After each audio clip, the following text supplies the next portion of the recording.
right now is the time to keep sharpening the axe and weaponizing yourself and putting more tools on your tool belt so that when the dust does settle, right, you're not stuck sitting on your hands going, all right, what do I do now? And you're reacting to everything. No, you're in the driver's seat with two hands on the steering wheel because you leaned in during this time and put your foot on the gas pedal instead of took it off.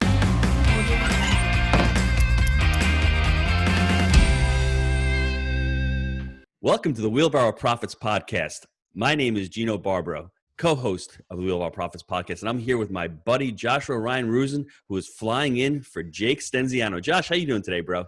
Gino, doing well, man. Just excited that the country's finally opening up and excited to get back to it, enjoying some of the summer that we have here in Knoxville. How about you? I'm doing good, and today's guest lives in California, so I definitely want to dive into his experience of how it's been with him with COVID. Has he been closed? Has he been working? His mindset, young guy making it happen. Josh, intro the guest for today. Yeah, so today's guest is Matt Aitchison. So Matt's a real estate investor, business coach, speaker, and philanthropist. He's extremely passionate about helping others create more wealth, freedom, and fulfillment in their life and business through real estate investment opportunities, and also the host of the Millionaire Mindcast. Most importantly, he's a husband to his amazing wife, Marie, and his two beautiful daughters, Ella and Evelyn. Without further ado, welcome to the show, Matt. What up, guys? Matt, good to have you here. So, all right, let's real quick before we dive into everything, tell the guests how old you guys are, or you are. I just turned 32 last month. Well, happy belated birthday. So, all right, let's take it back to your story. How did you get into real estate? When did you get into real estate, and why? I got into real estate right out of college, actually. So my first exposure to real estate, just to back up, was my mom was taking me to, both my parents worked in corporate America and were really kind of lifers in corporate America. My dad was the first one to go to college, and so he really drove, go to college, right? Same narrative that, many millennials, I'm sure, have heard from their parents and grandparents. And so as I was kind of gearing up to get ready to go to college, my mom was also taking me to these real estate investing seminars. And I remember I think I was 16, and I'd seen Dean Graziosi up on stage, and I saw a fat check that he's holding. And I'm like, oh shit. Okay. I want to be like that. I want to make as much money as I can. Right. And when you're younger, money is the sexy thing. And so for me, that was kind of the little bug that bit me of entrepreneurship. But I went to school and I worked a job while I was going through school. And then I started working for an entrepreneur in Santa Barbara, and he wanted me to take over his kind of insurance book of business. He was getting on his way out and trying to find more leverage in his company. And I just knew that I wanted to be my own boss. I didn't want to have any ceiling on what I could make. I wanted to be able to help people. But I also kind of wanted that fast lifestyle as, a 19, 20-year-old.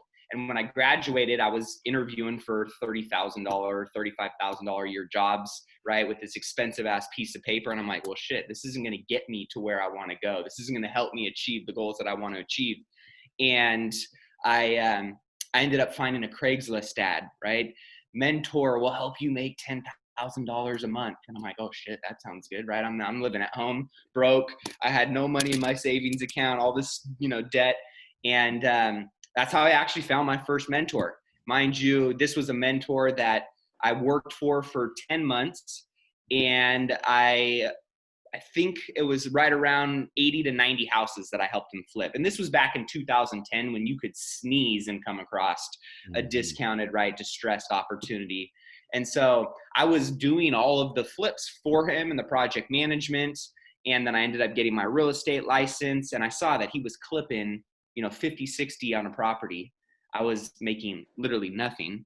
And for my education, and honestly, it was the best thing that I had ever done. It exposed me to real estate. It was kind of that stepping stone that got me into the industry, the ecosystem.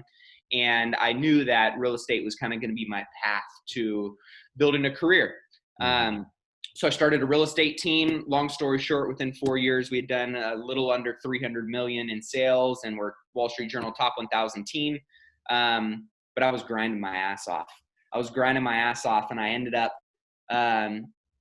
looking at how much I was making per hour and how many hours were going into making that income. And then I found my very first flip. my very first flip, I ended up netting 6 figures on it. I used none of my own money. I raised the 100% of the capital, plus the holding cost, plus the construction from other people. And I was 21 at the time. And I kind of compared those $2 per hour activities and said, okay, I'm making way more money over here for less time. And I actually have the ability to be in a space and an industry and in the side of the conversation that ultimately is going to help me unlock wealth and more passive income. And so that year I used actually those profits to go and buy my first 2 rental properties. And then long story short, I just kept doing that. And a couple hundred flips later over the last 8-9 years, I'm a partner in a construction company now, a property management company. And then I started buying from single family doors more into the commercial space. So I own a handful of commercial strip centers. I own a hotel up in Lake Tahoe. Ask me how that's doing. That's a fun project during COVID. But in general, right, I just knew that real estate, this is going to be my tree trunk that I'm going to continue to swing my axe at. So how do I keep sharpening my axe?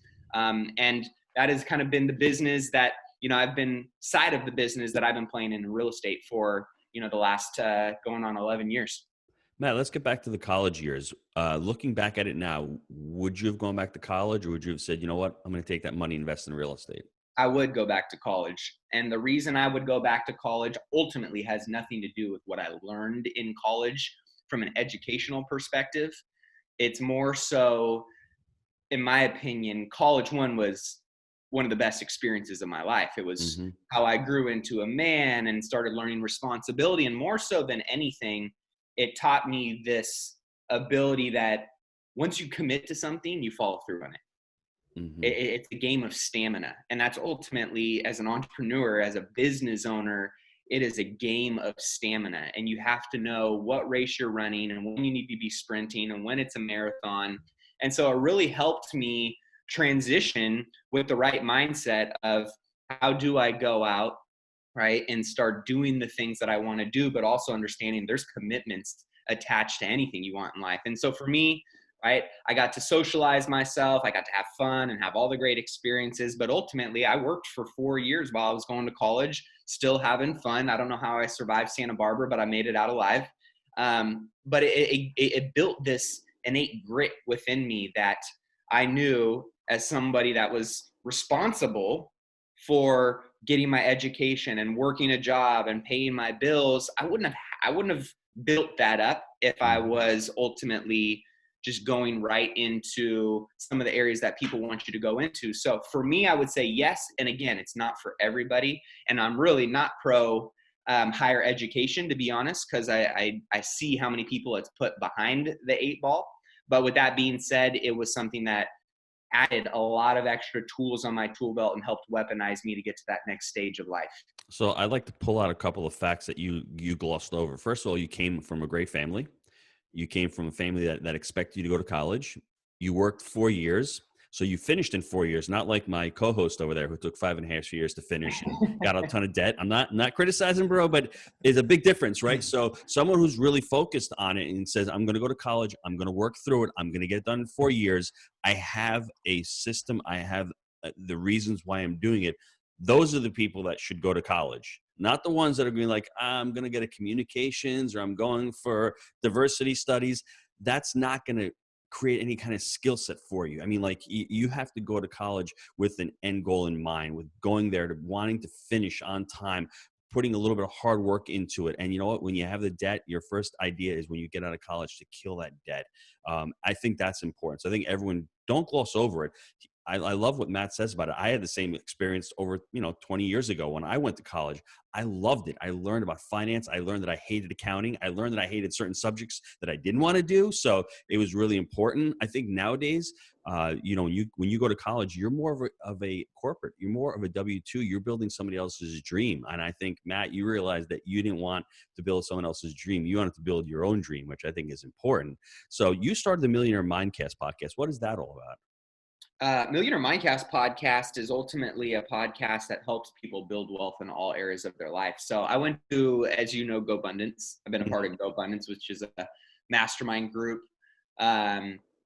for about almost going on 6 years now in August. And so when I joined GoBundance, I was 26 years old. I was making great money, right? I was walking around with a little extra pep in my step, and at that stage, a little ego. And I got into that room, and really I thought it was going to be all about how do you make more money.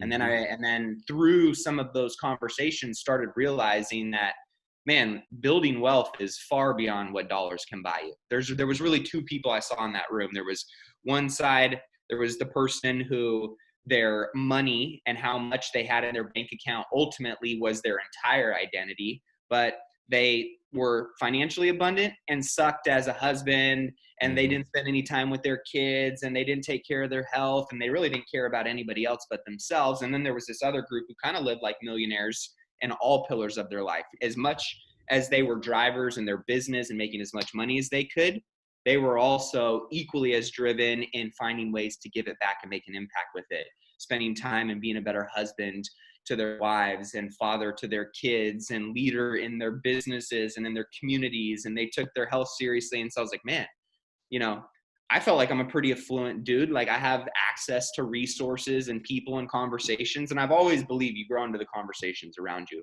If they're, good conversations and they're millionaire type conversations, you'll probably adopt the mindset, the habits, the disciplines, being opportunities that ultimately lead you to becoming a millionaire. Vice versa. If you hang around a bunch of shitty people that are complaining all the time and gossiping and playing the victim card, well, you're probably going to become the 10th person of that as well.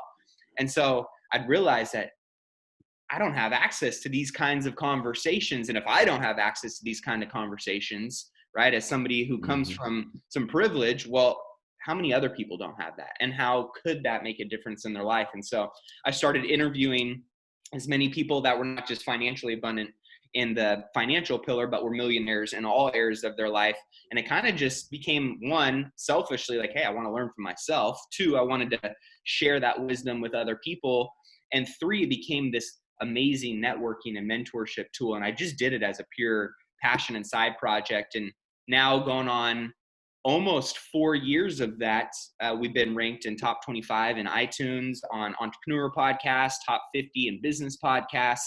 I've been able to interview some of my idols and people that I've been following and learning from and getting virtual mentorship from for decades. So that was really, really amazing to kind of see that take off. And that led me to, getting different speaking opportunities and coaching and mentorship. And it's something that really has just become, a passion project that ultimately got to turn into another leg of income, as well as a great networking tool. So it's been, Millionaire Mindcast has been something that's been fun and really turned into something I never expected it to be in the first place. So let's dive into some of those characteristics you see that are surrounded millionaires. I mean, the average millionaire who's living an abundant life, who's following the 5 F's, family, faith, friends, what separates them from the average person? Well, I think there's a lot of stuff that I've learned from different millionaires, and I'm actually, kind of writing a book about it. And I think at the end of the day, one of the things that I've seen most in all of them is this sense of humility. Each and every one of them are students every single day, and they're also teachers every single day, but they're also extremely humble in their ability to say, I know that I don't know everything, and I'm always here to learn, and I'm always here to serve. And so from that perspective, going into life, into business, going into any aspect of what you're doing with humility is a great foundation to, one, soak up as much information and opportunity, and at the same time to go out and serve and deliver and give that back. So when I look at a lot of the millionaires that I've been mentored by, and I really hate the word, even though it's in my title, and it was a kind of a buzz and a hot word, which is ultimately, I think, something that was smart in how a lot of people find me, because millionaire is one of those, eye-catching, hey, I want to be a millionaire. Now it's become so kind of cliche almost a little bit. One, being a millionaire, right, doesn't do a whole lot for you nowadays. I think more so it's who you are at the core, and what kind of core values you stand for, and how you show up and serve other people, and what you do with your platform and your influence. Money is just obviously a great tool that makes you really more of who you already are. If you're a great person, you're going to go and use that money to do great things. If you're a shitty person, well, you're probably just going to have more tools through your money to amplify you being a shitty person, right? Mm-hmm. So for me, it was one of those things where I just wanted to study all of the people that ultimately I found most aligned with from a core values perspective. Because there's a lot of people, we all know those millionaires and people that, you know, have a ton of money, but they suck. They're just not good people, right? And so I don't care how much money you have. You can't mentor me and speak into my life on being a better husband when you don't spend any time with your wife, or you sleep around on your wife, or you're estranged from your kids and they get maybe 10 minutes with you every day or once a week. So for me, it was really understanding whose core values am I really modeling after and allowing to influence me. Mm-hmm. And what I found was there was a lot of amazing people that, you know, I've admired on the show that have really great core values. And so I always look at that first in finding those mentors. But the other thing that I really noticed from a lot of people is they're all playing this long-term game. So I use the analogy of the crock pot versus the microwave. I think a lot of people, society has trained us to be in this microwave mindset where we just want everything instantly. And don't get me wrong, I'm a millennial. I pace in front of the microwave. I want that shit fast, right? But at the same time, when it comes to life, when it comes to relationships, when it comes to wealth, when it comes to your business, you have to play this crockpot mindset that you are ultimately, we all know, you know, the crockpot always puts out the better dish, but it takes some time for all of those ingredients in that recipe to fuse together to create the dish, the outcome that you desire. And so every single one of them was always playing this long-term game and understanding that there's a lot of ebbs and flows from the beginning of the marathon to the end of the marathon.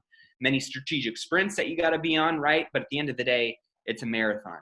And so always going into that in regards to how I build my real estate portfolio, or how I'm unlocking new passive income, or how I'm growing my real estate team, or whatever it may be, right? My relationship with I want to make sure that I'm always playing the long-term game, because when I do that, and that's ultimately the strategy I'm using, I know that I'm playing this for the long term, that it's going to be sustainable, it's going to be strong, and that's ultimately the foundation I was looking to build in my life early on. And so having that kind of opportunity through the podcast and being surrounded by a lot of those individuals exposed me to tons and tons of conversations, obviously, you know, that I've learned over this last decade when it comes to creating more wealth and health and happiness in my life.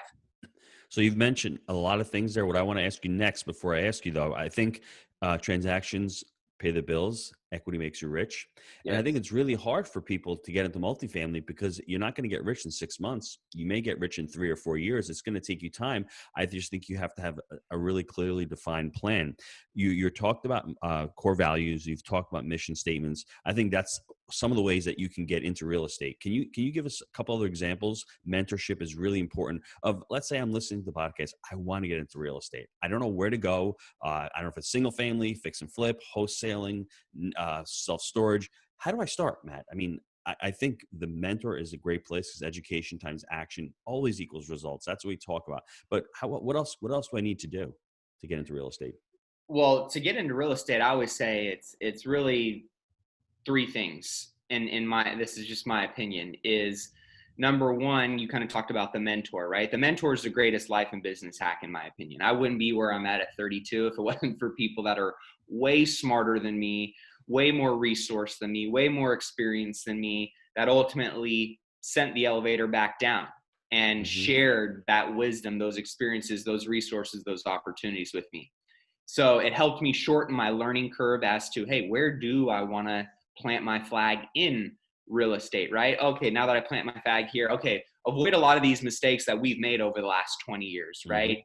And also getting me networked into opportunities that and communities that ultimately, you know, they've spent years and decades building those relationships. So for me, I knew that there was, and I asked a lot of my mentors, like, why did you mentor me? And you know, great mentors see something in you that they had in themselves, therefore they want to pay that forward. Great mentors want to help people get to that next level and get there way faster than they did. It's a little selfish because I think mentors like myself right now, I'm a mentor to the Jake and Gino community. I like those emails when a student says, I just quit my job. I'm not going to lie to you. It's a dopamine hit for me. I like students Right. when they've closed 6,000 units and they go, well, you know what? I love that because it feels like I'm accomplishing something. I'm helping somebody else. So a good mentor should have a selfish mindset because he wants to help others, but he also feels good about doing it. It's a great thing. And it's not about making the money. Not about signing up the students, although you have to. But I mean, when you help somebody out and you don't expect anything in return, and then you start getting stuff in return, dude, that's it's a lot of fun in that. It really is. Like those stupid little emails every day I get. Hey, I listen to the podcast. I close it. I'm like, dude, 10 years ago, I never would have experienced that. But I mean, don't think all mentors are out there just trying to make money. They're really out there to give back and really to help others. And, I had the same experience. I had somebody help me 10 or 15 years ago on my journey. So if I can help somebody else on their journey and be the role model and ultimately show my kids that from that perspective, from the abundance versus scarcity mindset, where I can tell my kids, hey, it's not all dog eat dog out there. If you want to live in that world, you can, but you don't have to ultimately live in that world. You can help other people out there because those other people are ultimately going to help you out there. So I didn't mean to interrupt you. I just thought you're 100% right though. I think, the right mentors, I always use the analogy of the barrel of monkeys. Like the best mentors are the ones who are always still looking, the barrel of monkeys has one arm up and one arm down. The best mentors are always looking to level up. They know that their marathon of learning never finishes, right? So they're always looking to sharpen the axe. And when you find those people that are always looking to level up, right, but they always have one hand down that they're trying to pull the next man or woman up with them, those are the best mentors that you want to follow, because you know that as long as they keep growing, you're going to be able to be in that wake and you're going to be able to ride that wake, right? And as long as you're adding value, I always ask a lot of my mentors, like, why did you let me into this conversation? Like, I don't deserve to be here, right? That imposter syndrome of like, I haven't earned my way into this, opportunity or this conversation yet. And pretty much this is for anybody that's not feeling like maybe they're worthy of being around a specific mentor in an opportunity or a room full of all kinds of, smart and wealthy people. One, you deserve to be there, but two, you got to really hold this, what I call the likability factor. Because if you're likable, you'll get into conversations and opportunities, into experiences that maybe you haven't earned the right to be in, but because you're likable and they want to see you get into that, they're going to pull you into it anyways. And the likability factor or formula is really humility. Number one, going, man, I don't know shit, but I know some stuff. I don't know shit, but I know some stuff. I'm humble enough to check my ego, my pride at the door every day and go, how do I learn? How do I serve this space, this conversation, this opportunity, right? And number two is confidence. So knowing that you don't know anything, but also going like, I know that I can learn. I know that whatever you tell me to do, I'll go out and get it done. So being very humble, but also being confident in who you are and what you bring to the table, right? And the third piece is just value. As long as you're there to bring value to people, those three things, humility, confidence, and value, make you a very likable person. And so that's how I got myself into a lot of rooms and opportunities where I'm like, man, I don't deserve to be there. And like, it doesn't matter, dude. Like, we love you. We want to see you succeed, right? And so for me, that was something that ultimately helped me get around a lot of mentors, because that's where the second piece that I talked about, one is you got to know kind of your vehicle and your space, right? But the second thing is going to be proximity. How do you get in proximity to those people? How do you close physical or virtual gaps and make yourself someone that they actually know of? And, a perfect example is Gary Vee did this extremely well. And it's something that I've adopted in finding great virtual mentors and building actual relationships with them and getting in proximity in person is social media and just commenting on people's stuff and engaging with them and being genuinely curious and asking questions, also adding value. Those are things that kind of pulled me into, opportunities that maybe I hadn't earned my way into yet. And so if you're somebody new that's trying to find a mentor and you're like me, right? I was never the fastest, smartest, or strongest.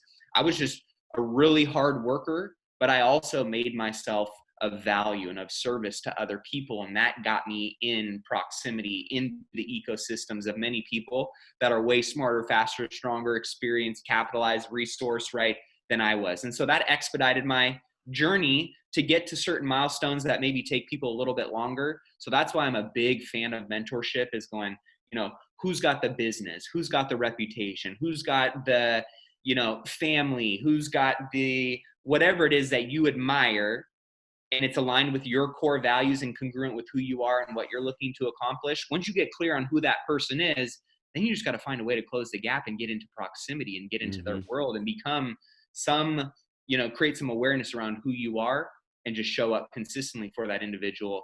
And they're going to find ways to ultimately start integrating you into conversations and opportunities. So mentorship, hands down, has been the number one hack for me getting to where I'm at right now. So you got mentorship, you have proximity, and then is there a third one? So you have, in regards to those things, you got what's your strategy, right? Like, what is your vehicle? What are you trying to accomplish? And then from there, it's okay. Once I know that, then I move over to, right? Got you. You're talking about the fixed mindset versus the growth mindset. So we want to have a growth mindset out there because we want to be confident, but we want to be able to know that we're going to learn stuff, and you have to work hard. So working hard is all about the growth mindset, where most people are like, you know what, don't really know that. And, unfortunately, people's behaviors are belief driven. So if you can believe you can do it, then you'll be able to do it. But if you're out there doubting yourself or saying, you know what, I don't really want to do this, you're going to stumble. So I think that means a lot. I like the crock pot versus the microwave analogy. That's a really good hack. I like that. Josh, there's a lot been on here. Josh, you want to comment or ask any questions right now before we go to the short answers? Yeah. So here's a few things that I really think kind of hit me very hard here. Is one, when you first started, you worked for experience or knowledge, right? You didn't work for a paycheck. And too many people let that paycheck be a drug that's going to slowly subdue them from chasing their goals. And I think that's a very incredible thing that so many people miss that mark, or they just don't know, right? You could have easily taken a $30,000 a year job. And another big takeaway is you put your ladder against a different wall when you grew the real estate business as a sales brokerage. And you realize that you climbed the wrong wall and you want to be in the investment side of it. I love that. You started realizing, look, I can work 80 hours a week, but how many hours or dollars per hour can I get out? Our time's limited, but the dollars per hour is unlimited. So those are a lot of big things that I took away, and in my own journey, they've been a big impact as well. Love that. Let's take a quick time out to hear from our sponsors.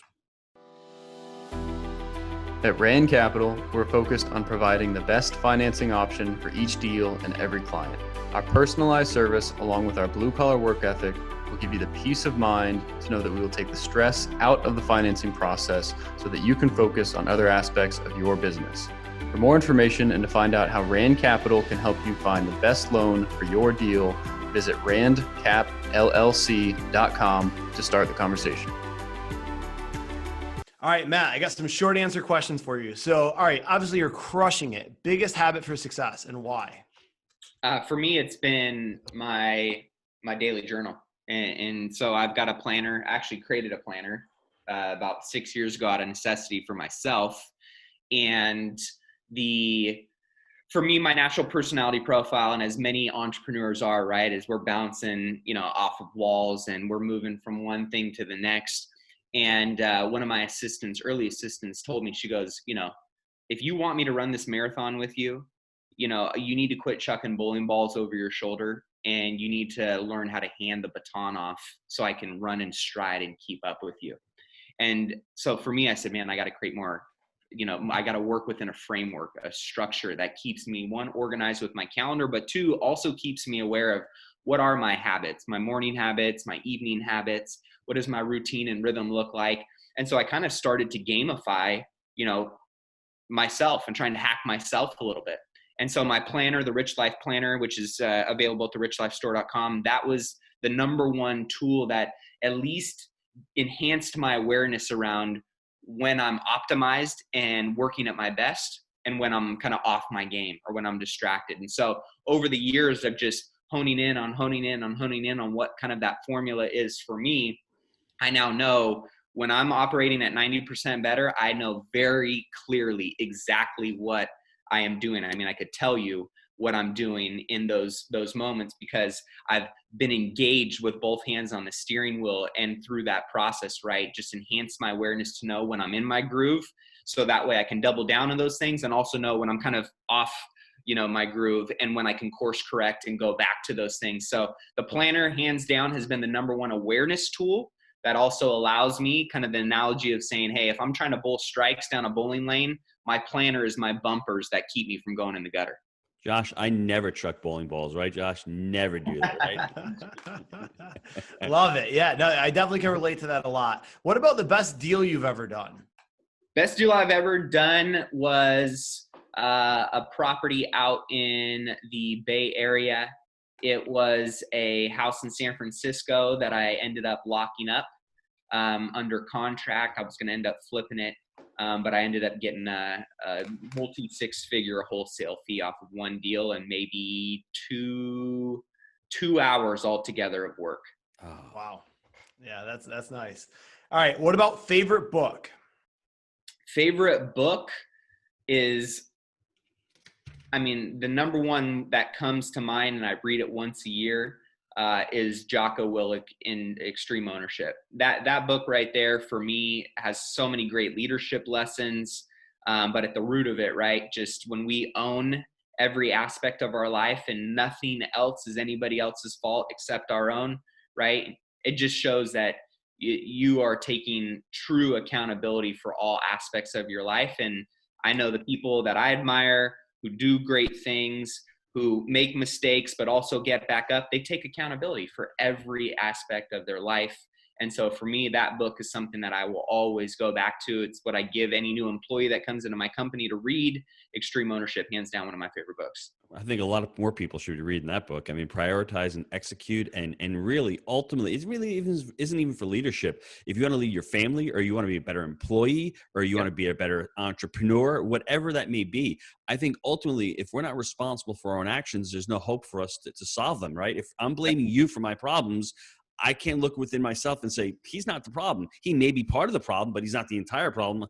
I'm the one who's got to solve my problems. And we're at a state right now in this country where everyone is blaming everybody else for everyone's problems. Look within and you'll see the leaders that really rise to the top are the ones that are saying, let's solve this together. Let's figure it out. I take responsibility for what's going on and let's start creating solutions. So I agree with you 100% on that book. Gino 2020, let's go. All right, so this has been an incredibly action-packed episode, to say the least. Gino, I know you got some good golden nuggets on this one. Let's hear them. I'll go first, Josh. I mean, what Matt just said about the 2 hours of work that he got to pay to multiple six-figure income, that's going to roll over people. But what I want to focus on, he only worked 2 hours at six figures, but how many hours did he put in to make that money? That's always glossed over. There's a lot of work with mentors and with getting shot down, and then ultimately the ability to get all that knowledge and to be able to execute for those 2 hours of work. It takes a lot of time to make that money. Don't think you're going to do it all at once. So there's a lot of work goes into it. I think I'm going to say it again, the crock pot versus the microwave. Everybody out there, think about it. I'm an Italian guy. I love ossobuco. Ossobuco takes 3 to 4 hours to cook, right? I can go out and I can have hamburger with French fries. It takes 10 minutes. The ossobuco is much better. You're going to be more fulfilled. You're going to feel greater. It takes longer. That's how life is. That's how business is. Once you start creating one stream of revenue and that's going, once you put another one on, it might take a little bit longer to do that. But you know what? Once you have both of them chugging along, then you may start a third one. So it takes a long time. Transactions, pay the bills. Equity makes you rich. I've got all my notes over here. I mean, there's so much in this podcast. I think the mentor is really important, that mentor piece. And I think the proximity, Josh, is also truly important. Everyone out there who wants to start a podcast, do it for selfish reasons. Do it because you want to learn, and do it because you want to interview amazing people. And then all of a sudden you start creating value and great things come from it. Josh, what do you got? Yeah, I think another thing is show me who you're surrounding yourself by, and I'll tell you your future, right, Matt? I think you hit that right on the head. And if you're surrounding yourself with people that are always above you, you're going in the right direction. So it's very important as well. And then also those people, it's either pay to play or seek to serve, but always adding value, being likable, and doing the extra things is going to help your odds of being in those rooms. So I think this episode had a lot of takeaways within it. Matt, I'm curious, how can the listeners get a hold of you? They can listen to me Monday, Wednesday, Friday on the Millionaire Mindcast, as well as on all social media platforms, official Mattier, or they can just go over to millionairemindcast.com. Awesome. Well, listen, Matt, I want to thank you for being an amazing guest here and providing a ton of value to the listeners. Any final parting words? Yeah, I think just with everything that's going on right now, more than ever, is not the time to sit back and chill and let life come to you. If anything, it's the time to double down and lean in and work harder than you've ever worked in your life. A lot of people are sheltering in place, or their new work from home environment, or life just looks a lot different for a lot of people. And I think right now more than ever is the opportunity through a lot of challenges that our people are experiencing and will experience, because we're still very early in this whole thing, is to use this opportunity, even though you're scared, right, or doubtful or fearful, to really lean in and walk into the fire and 2.0 yourself and 3.0 yourself and 4.0 yourself, right? And use these challenging times to forge somebody new. And so I've been calling this season that I find us all in right now is separation season. When all of this dust settles, you're going to see who was putting in the work. You're going to see who was leaning into their relationships, into their finances, into their business, into their health, right?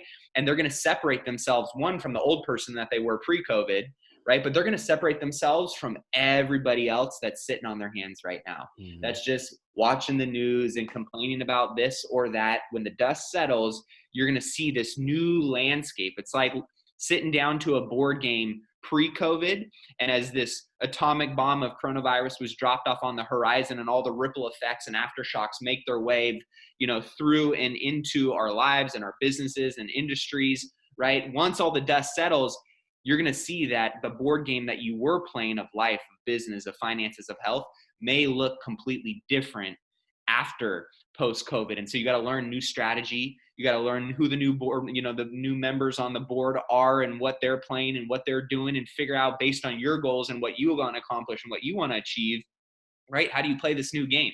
But right now is the time to keep sharpening the axe and weaponizing yourself and putting more tools on your tool belt, so that when the dust does settle, right, you're not stuck sitting on your hands going, all right, what do I do now? And you're reacting to everything. No, you're in the driver's seat with two hands on the steering wheel, because you leaned in during this time and put your foot on the gas pedal instead of took it off. So right now, using this as an opportunity to separate yourself from an old mindset, an old you, and old habits, old disciplines, right? And make yourself even more dangerous in this world, so that way you can go out and thrive and not just survive. Boom. That was huge. Matt, thanks for being on. We appreciate it. Boys, Appreciate you guys. Have a great day today, everybody. Thanks. See you guys.